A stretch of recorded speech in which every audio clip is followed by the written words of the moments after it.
बिस्मिल्लाहिर्रहमानिर्रहीम। अस्सलाम वालेकुम। इंशाअल्लाह आज की वीडियो में मैं आपके सामने क्लास 9 इंग्लिश पंजाब बोर्ड की यूनिट 11 द डियर डिपार्टेड के वर्ड्स के निहायत आसान से सेंटेंसेस, मीनिंग्स और ट्रांसलेशन के साथ पेश करूँगा। और अगर आप दीगर असबाक के सेंटेंसेस देखना चाहते हैं तो इस वीडियो की डिस्क्रिप्शन में मौजूद लिंक को विज़िट करें। और अगर आप दीगर नोट्स देखना चाहते हैं इंग्लिश के क्वेश्चन आंसर वगैरह के या उर्दू इस्लामियात वगैरह के, तो हमारे चैनल की प्लेलिस्ट को विज़िट करें। तो आइए वीडियो शुरू करते हैं।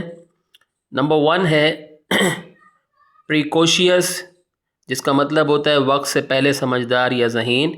She is a precocious child, वो एक वक्त से पहले समझदार बच्ची है। तो ट्रांसलेशन देने का बुनियादी मकसद ये होता है कि आपको याद करने में आसानी हो। वैसे ट्रांसलेशन और मीनिंग लिखने नहीं होते हैं एग्ज़ाम में। उसके बाद है गैलिवेंटिंग, मटर गश्त करना या आवारा गर्दी। स्टॉप गैलिवेंटिंग अराउंड द सिटी, शहर में मटर गश्त करना बंद करो। नंबर 3 है स्पैक, यानी ज़र्रा या छोटा सा निशान। There is a speck of dust on the table, मेज़ पर मट्टी का एक ज़र्रा है। उसके बाद है ब्यूरो, यानी दराज़ों वाली अलमारी या दफ्तर। Put the files in the bureau, फाइलें अलमारी में रख दो। नंबर 5 है स्टूपिफाइड, हक्का बक्का रह जाना या हैरान होना।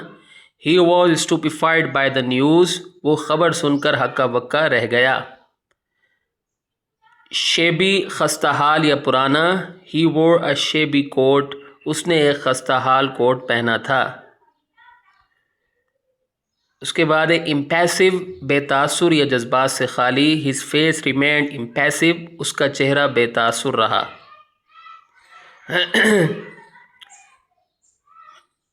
उसके बाद है पिक्ड, तजस्सुस, उभारना या नाराज़ करना।